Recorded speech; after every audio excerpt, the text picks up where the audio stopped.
Will Snow, and today we're coming live from the Dubai AI Festival with Date with Tech in association with Presscon, Below the Fold, and Launch Foundry. Today, we have our very prestigious guest, Dr. Hakim Hacid, Chief Researcher of the Technology and Innovation Institution. Welcome. Thank you very much for the invitation. No problem. It's so good to have you here.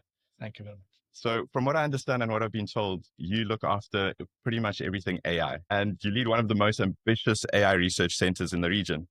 For people that are not familiar with your business, what makes you work in large language modules and AI distinctive? Thank you very much for the invitation. Glad to be with you today. So indeed, I'm part of the TII, Technology Innovation Institute, that is based in Abu Dhabi.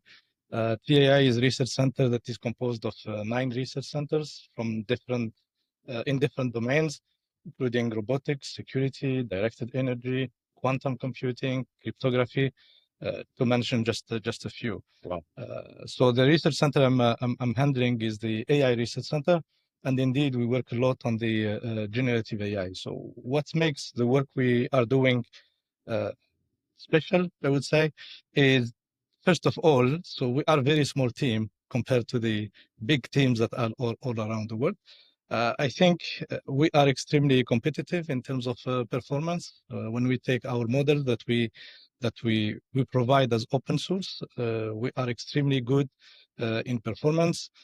We stay competitive with all the models that are there, including the cloud source. And when we look at the, let's say, the place from where these things are coming, so it's basically a small country that is producing these exceptional outcomes to compete with the very big players that were there for decades and decades. For sure, that's amazing. It's such a nice time to be in AI, right? Like, absolutely, things are really flying.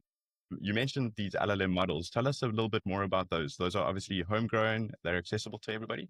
Absolutely. So we have 2 LLMs, I would say, two families of LLMs. We have an Arabic model that is basically the Noor model. That was the first model we have released, and we kept growing it in-house.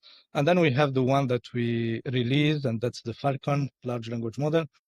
This one is an open source, open weight large language model that is accessible for everyone. We have like 3 families of that: Falcon 1, Falcon 2, and Falcon 3. Currently, we are at the Falcon 3 that we have released the initial version back in mid of December 2024. Okay. Yeah, so we still continue working on that, and things are growing, and we may have few news in the coming couple of months. Oh, very exciting. Yeah. I love it when there's a bit of a sneak preview into those things. Maybe we can hear from you. And for all the entrepreneurs out there, in terms of getting access to these? Yeah, so we have 2 ways to access the models. We provide the models so people can download them and run them on their infrastructure. That's the initial goal that we have. It's basically to allow everybody to have control of their data. So they have the model running on their infrastructure on premise. The data doesn't travel in the network, and then you get the data lost. The second thing is we provide an API and an interface for people to play with the model or to connect their applications to the API. Amazing. So useful to have these out there, especially when you go the open source route. These things also generally grow faster, right? And they're more accessible. Absolutely, yeah. And things are evolving extremely fast. So we get the new generations as we move forward. So we keep things growing, upgrading all the models, and we make sure that these models stay available for the community. Do these LLMs specialize in any specific industry? We are building general purpose LLMs, but then we work on fine-tuning these LLMs for specific domains, the legal, the healthcare, so on and so forth. But the one that we open source is the generic model, so everyone can fine-tune it again for their specific purposes. Amazing. Very, very useful. Yeah. I'm sure our listeners will be so glad to find out about this information and find it online. And then let's move on. Coming from Bell Labs, Zane, and the academia side of the world, how did those experiences shape the way you now lead R&D? I think, every experience is unique somehow, right? So we learn, we grow, we improve ourselves somehow. So I think in each experience, there was a different challenge. I think Bell Labs were a pure R&D kind of work. Zane Telecom, it was more sort of operational, I would say, because it was customer analytics and this kind of stuff. But Then it exposes you actually to understand the customer, the needs. And then you have the academia where you have the pace that is much more sort of slow, where you need to think and you have to combine all these sort of characteristics to be able to sort of execute properly an R&D strategy where we are going extremely fast, to be honest. So you think at the operation, like at Zain, things were fast, but currently things are not fast. No, just the flying, So I feel exactly the same with you. yeah, I think every week just there's something new, groundbreaking. Anthropic releases 3.7. Meta has a context window of 1 million tokens. absolutely. It just every week feels like there's something groundbreaking, I agree. and it's very difficult to keep up. But that shows also the potential of the field, right? So we still discover things every day, every Yeah. week. So still we have a lot of work to do. Yeah, so refreshing, right? Yeah, It absolutely. keeps things interesting for Yeah. sure. And then just like kind of coming back to the Gulf, really, how do you think the Gulf is positioned globally, or the UAE or Dubai specifically, compared to other places like Silicon Valley, or even some of the stuff that's coming out of China, which is so advanced? I think, look, there is clearly a good positioning of the UAE. So now we hear about the UAE everywhere. So everybody is coming to the UAE either to invest, to participate, to contribute. I think there is clearly a message saying that we are serious about this AI and we are putting the necessary resources to make it happen. So, in my opinion, things will come as we move forward. But the UAE is becoming a serious hub for growing this AI and is becoming extremely competitive. Yeah, it's brilliant. I've kind of felt that, and I've seen it, especially with all the guests we've spoken to at the festival this week.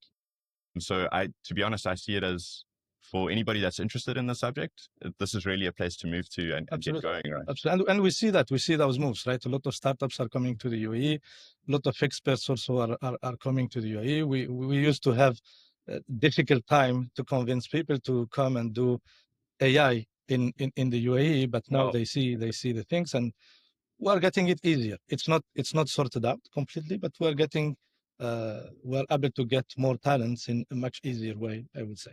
It's not just the salary that counts, but also the project and the ambition of the place that convince the people also to. Totally agree. And I think there's a lot of backing from private institutions as well as the government that's putting all these things together. Yeah, I think there is a solid strategy behind that, and there is a solid support, and the project is a serious one to do something and to be, let's say, a serious actor in this area.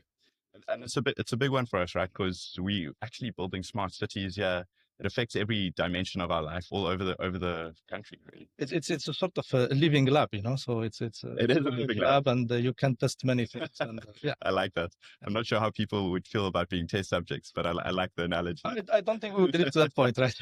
But I think it's a great segue into ethics and data. Yes. Like, how do you see really AI being implemented around the ethical debate around it, and where's it going for us? See, from my perspective, one thing that we tend to forget, because things probably are going extremely fast, is that AI, as we see it today, is a new field. It's a very young field, right? So it's at its infancy. So we still need to do many things to get to the point where things are understood well. So as of today, there is just a hype around these models, what AI can do, so on and so forth. But we forget that we need time to see, for example, the real deployment and implementation and how it affects the life of the people, for example. So I think we need to give it a little bit more time. For the time being, the things that we are having, it's more mostly on the hypothetical side, just that this AI will just breach the privacy of the people. Yes, it can be used for that if it is not used well, right? Yeah. It depends on the use at the end of the day. I think for the moment there is the legislation, there are the rules, the laws in place to control the way this AI is used. Probably this legislation needs to sort of evolve in the future. But I think again, and that's what I say all the time, we shouldn't be too much in hurry to add new rules without really understanding, having a factual understanding on how this AI would affect the lives. But I totally agree with you. I mean, with this stuff, there's a rush to commercialize, and often the ethical side sometimes get neglected. But I do believe, like you say, the right infrastructure or policy making is in place to keep these things sound. Yeah, agree. Brilliant. And just for a question, really, how do you use AI in your day-to-day life? How is there some place that you might use a form of AI that's made life easier for you? So I think AI nowadays is almost everywhere, right? So on your phone, on your car, wherever you go to the metro station, you have things that are linked to AI. You go to buy the groceries, and you have things that are related to AI. And just the way in the groceries we have been doing it for a while, but at that time nobody was paying attention. Like the way the supermarket is organized, the products are positioned, and everything is in AI.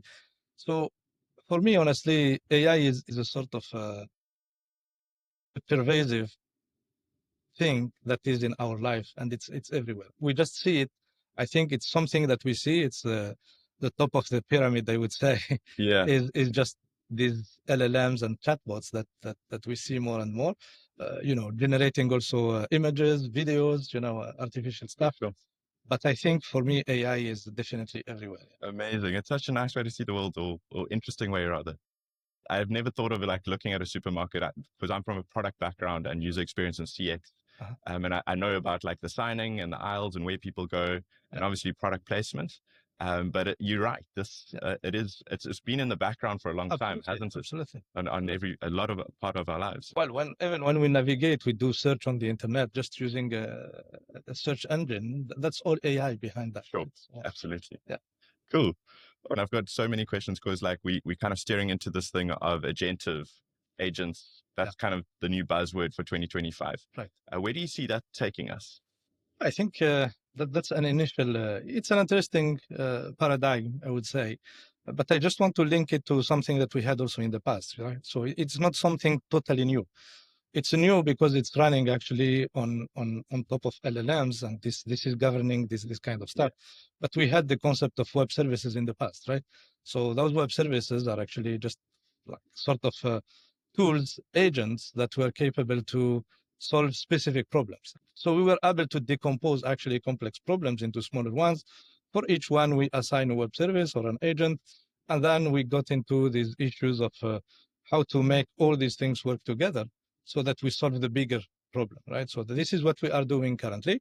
And I think the nice thing at this stage is the ability to control these agents and help them support in an automated way with LLMs, right? That's an interesting part. But soon we will get into scalability issues, right? Because we cannot spend our time generating agents for anything we want to do. So I think that would be the challenge that will be coming very soon. Once we get all these protocols that are coordinating the agents and this kind of stuff, now how to go at scale to be able to generate enough agents that are capable to do the tasks that we want to do. Yeah. I think that will be an interesting challenge. Oh man, there's so much to talk around this. I've met a lot of people going into this, building these agents. And I do agree with you. I think it's going to become a very red ocean space. There's going to be a lot of it all around us. But you are right. I think when scale comes in, we also start struggling with compute, right? Absolutely. And look, I don't even know how far we are with the quantum side of computing. I think we still have time for that. We still have time. Not there yet. But wait for it a bit. Yeah. Fantastic. When we talk agents, there's also, I've chatted with the NVIDIA guys, and a lot of things are happening now in the robotics space. Absolutely. Can you give us insights into what's happening with robotics? I see robotics, I think, is the next field for it's an extremely good application area for AI. So beyond the physical part of the robots, of course, you have to get the joints, you have to get things that also can provide the natural behavior, physical behavior of the robot. You need the brain, right? And this is where I think the champions will be playing. So these models, first of all, I think everybody is trying to get a model that is capable to run on board, like on the robot itself, right? Because you have latency issues. So you don't want to take the risk to have the robot communicating with a distant server and then receiving instructions. So we want to run these things on the robot.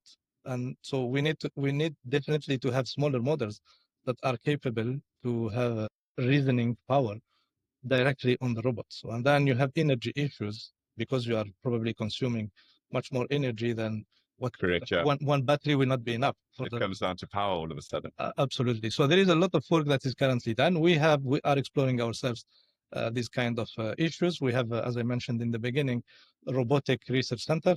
So we're collaborating extremely tightly with them to be able to propose, I don't know if we have to call it an LLM or whatever, at least an AI model that is capable to control the robots in an autonomous way. For sure. Yeah. Because there's so much in this space. Like, I don't want like an iRobot or, Terminator kind of scenario happening. I don't think, again, these are all things that we need to pay attention to. We shouldn't ignore them. For sure. But I think we shouldn't be also afraid to the point of stopping innovation or slowing down innovation, right? Yeah, it's very interesting. I was having this conversation with a friend recently, where we were chatting about where is AI heading, right? And AI is specifically very much built for humans, right? And we love to understand these things. At what point do we start giving AI the freedom to kind of code itself or have its own language, which might not be for humans, but it can advance itself? See, for me, I got this question yesterday, right? It's a very similar one. So I think, from my perspective, we should always keep the human in the loop, right? So because once we have a fully autonomous AI that can recreate itself at some point, because we could go further, right? So we will allow an AI to reprogram and recreate itself. Yes. This is where we lose control. Replicate. Yeah. So that's the issue. So I don't think if it's a wise thing to do. I think it is wise to do it at least in the lab, see how it behaves, and then we can advise. I'm trying to be pragmatic, right? So of course, it's for me, we need to keep the human in the loop because this AI, at the end of the day, is expected to be built for humans. So we need to keep the human in the loop to be able to get the super controller that is a human. The irony of it all is like we are replicators, right? Mankind, right? We're an organic version of really what we're talking about. And so I guess when we talk about AI and it eventually maybe replicating, what is your thoughts on like AI consciousness? That's for me at least, it's a very, very high level discussion, to be honest. It's because right now we working with probability, right? Everything now that AI gives us is its best guess. Yeah. It's not thinking, feeling, doing it itself. You say there is such a diversity in this kind of concepts, even on the human side, right? Do we have a full understanding of these things? Probably not. That's the thing. So for me, the issue to replicate this thing in a machine, I think I get stuck quickly in those things, to be honest. So the interesting topics, don't get me wrong, but I mean, we don't have yet a very huge understanding for human behavior, for human, let's say, nature. And then we try to reproduce that. It's a bit complicated. Of course. Again, the human intelligence, just for the intelligence, we still don't understand how these things work in the brain, right? So you compare our brain that is extremely small to, I don't know, something that is running currently the big models that we have. So there is no comparison, right? But still, probably we are more intelligent than the AI that we are creating today.